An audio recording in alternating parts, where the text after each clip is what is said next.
두 번째 원리는요. 그럼에도 불구하고 맞아요. 누구나 정당한 대가를 받을 권리가 있습니다. 그러니까 열심히 일하면 더 많이 받을 권리가 있는 거죠. 그래서 사도 바울도 고린도전서에서 그 말을 했어요. 누가 자기 비용으로 군복무를 하겠느냐? 누가 포도를 심고 그 열매를 먹지 않겠느냐? 누가 양떼를 기르고 양떼의 젖을 먹지 않겠느냐? 당연하죠. 양떼 젖 먹으려고 양털 얻고 양고기 먹으려고 기르는 거죠. 내가 사람의 예대로 이것을 말하느냐? 단순히 이게 세상의 원리만은 아니라는 거죠. 율법에도 그렇게 기록이 돼 있다는 거죠. 모세의 율법에 곡식을 밟았더는 소에게 망을 씌우지 말라 기록하였으니 하나님께서 어찌 소들을 위하여 염려하심이냐? 오로지 우리를 위하여 말씀하심이 아니냐. 왜냐하면 곡식을 밟았다는 소도 좀 먹을 권리가 있는 거 아니에요. 근데 그거는 소만 얘기하는 게 아니라 우리가 열심히 일하면, 이제 여기선 사역자들을 얘기하는 거지만 우리도 마찬가지예요. 열심히 일하면 밥 가는 자도 소망을 가지고 갈며 곡식 떠는 자는 그것을 얻는, 곡식 추수하는, 함께 얻을 소망을 가지고 떠는 것이라. 이건 당연한 겁니다. 그래서 우리가 너무 막 거룩한 것만 생각하지 말고 열심히 일했으면 하나님도 대가를 받으라고 말씀을 하십니다. 그래서 누구나 정당한 권리를 일한 만큼 받을 권리가 있다는 거. 그 다음에 이제 고용주들을 향해서 좀 얘기를 해볼게요. 고용주들에 대해서는 우리가 한번 봅시다.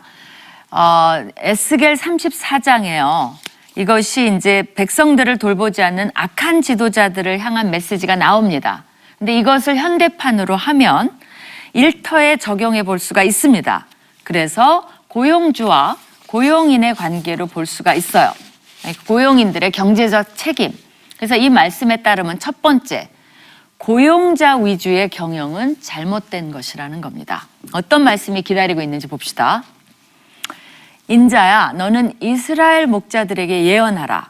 그들 곧 목자들에게 예언하여 이르기를 주 여호와께서 이같이 말씀하시되. 뭐라고 말씀하셨나 봅시다. 자기만 먹는 이스라엘 목자들은 화 있을진저 목자들이 양떼를 먹이는 것이 마땅하지 아니하냐. 너희가 살찐 양을 잡아 그 기름을 먹으며 그 털을 입되 양떼는 먹이지 아니하는도다. 이 말씀을 좀 묵상해 봅시다. 무슨 말이에요? 목자들이 자신들의 이익만을 추구하는 것을 질책하고 있습니다. 목자들은 양떼들의 필요를 희생시키면서 자기는 호의호식한다면 하나님이 거기에 대해서 질책하고 있어요. 목자들은 또 어때야 돼요? 과시나 굴림이 아닌 자기가 먼저 먹기 전에 고용인의 유익을 구해야 된다는 겁니다. 요새 이런 말이 있죠. 직원이 행복해야 회사가 잘 된다. 이것이 세상의 원리예요. 사실 세상 사람들이 이거 많이 부르짖습니다. 왜? 그분들의 목적은 회사가 잘 되게 하기 위해서. 근데 성경은 달라요. 고용인들을 행복하게 하기 위해서. 그리고 회사가 잘 되는 거는 이거는 따라오는 거예요. 근데 세상은 뭐냐면 회사가 잘 되려고 연구를 하다 보니까 고용인에게 잘해줘라. 그러니까 이것도 수단이에요. 그것도 잘못된 동기예요. 사실은 하는 일은 똑같을 수 있지만 그러니까 우리는 반대로 해야 된다는 거죠. 고용인들에게 잘해주는 거. 목자가 양을 돌보듯이 우리 성경의 원리는 이 고용주들이 고용인들에게 잘해줘야 된다는 겁니다. 이용하거나 살찐 양을 잡아 기름을 먹으며, 그죠? 그거는 좋지만 양떼는 먹이지 않고 그 자기만 호의호식 배불리는 거 이용하거나 착취하지 않는다는 겁니다. 또 두 번째로 하나님께서는 관리자나 지도자들이 고용인들을 어떻게 대하는지를 보신다는 거예요. 이런 원리가 있는지 모르셨죠? 한번 볼까요? 너희가 그 연약한 자를 강하게 아니하며 병든 자를 고치지 아니하며 상한 자를 싸매주지 아니하며 쫓기는 자를 돌아오게 하지 아니하며 잃어버린 자를 찾지 아니하고 다만 포악으로 그것들을 다스렸도다. 여러분이 한번 묵상해 보세요. 이 고용인들은 자기 밑에 있는 사람들의 안전, 안녕, 그런 것을 우선시하는 철학을 가지고 있어야 됩니다. 산재, 어떤 재해가 없도록, 위험하지 않도록, 환경을 잘해주는 거, 건강을 상하지 않도록 돌봐주는 거, 이런 것들 하나님이 다 체크하고 보고 계신다는 거예요. 그들의 지도하에 있는 자들에 대해서 필요와 유익을 돌봐야 된다는 겁니다. 양이 공경에 처했을 때 치유하고 힘을 불어넣어주고 찾아주고 이거 하는 것이 당연하다는 겁니다. 기독교 고용주라면 자기 밑에 있는 직원들 중에 가정적인 문제는 없는지, 또 아픈 사람이 없는지, 일을 잘 못한다면 야단치기 전에 어떤 삶의 이슈들이 있는지, 이런 것들을 돌아보는 것을 하나님이 원하십니다. 물론 기업이 너무나 크잖아요. 그리고 이제 방대해지면 시스템으로, 선한 시스템을 구축하는 것이 굉장히 중요합니다. 그걸 통해서라도 그런 요소들이 걸러질 수 있게 힘을 써야 하는 것이 고용주들의 역할입니다. 또 그러나 이거는 이제 그래 꼭대기에 있는 CEO, 사장이 잘해야 돼, 그것만은 아니죠. 이 고용의 사다리에 보면 내 밑에 있는 직원들이 누구나 있죠. 아주 말단으로 들어와도 조금 있으면 그 밑에 인턴도 있고, 그러니까 내 사업장에 연결된 모든 사람이 우리랑 연결됐기 때문에 평안하고 기뻐하고 그들의 유익을 얻도록 하는 것이 사실은 우리가 일터에 있는 목적입니다. 그러니까 내 사업장만 잘 되고 저기는 망하면 되는 것이 우리의 일하는 목적이 아니에요. 이런 것들이 하나님께 영광을 돌리는 모습입니다.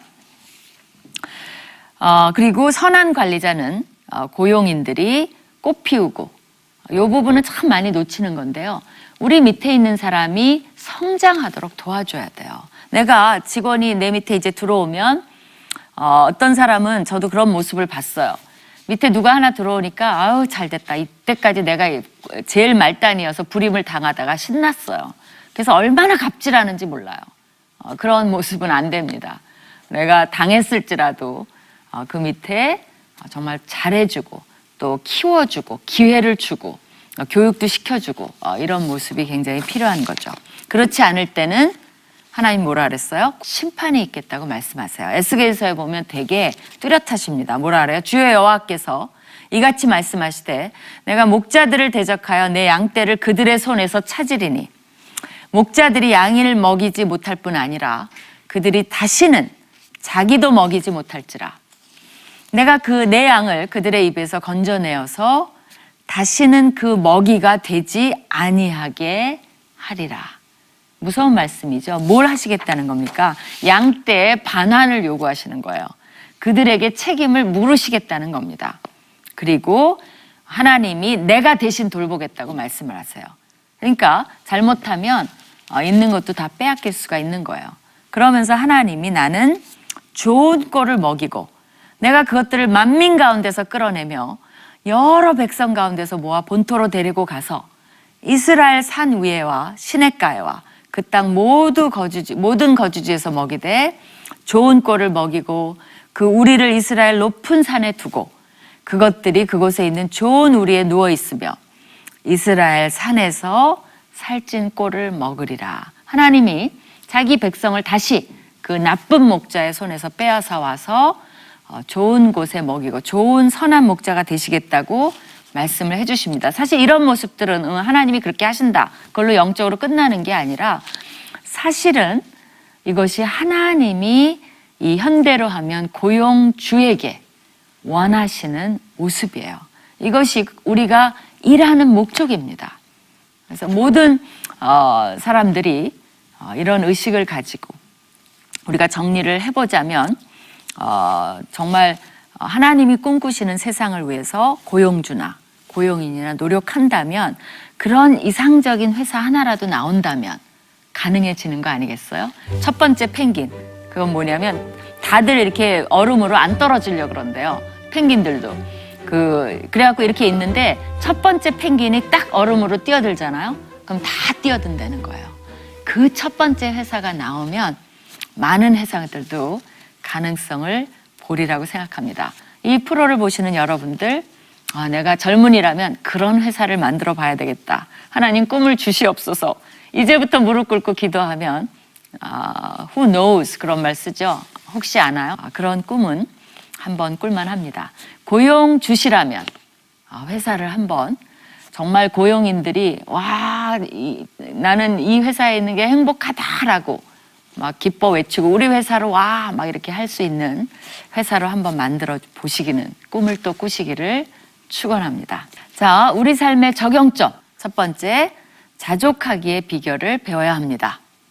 두 번째, 자족하는 마음의 능력은 하나님을 신뢰할 때 하나님이 능력 주시는 자 안에서 할 수 있다 그랬어요.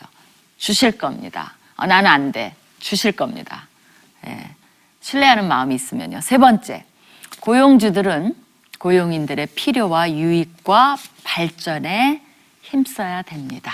이것이 오늘의 요점입니다. 어떠세요? 보수 임금 많이 높아질 줄 알았는데 실망하셨나요? 그러나 이렇게 삶을 살면 제가 보기에는 보수와 임금이 높아질 거라고 생각을 합니다. 그것이 높아지지 않는다면 여러분의 삶의 풍요로움이 적어도 높아질 거라고 생각합니다. 그건 개런티 할게요. 마음이 행복하고 만족하고 풍요롭고 뭔가 정말 산꼭대기에 오른 느낌을 느끼실 수 있을 것입니다. 이 원리를 따른다면요.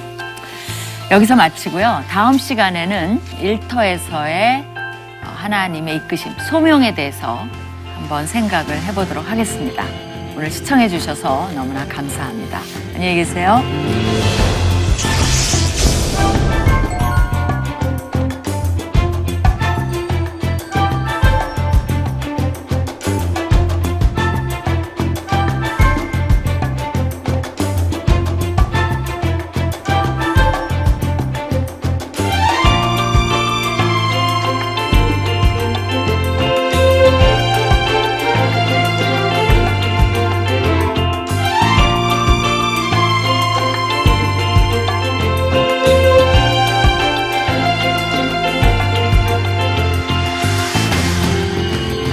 이 프로그램은 시청자 여러분의 소중한 후원으로 제작됩니다.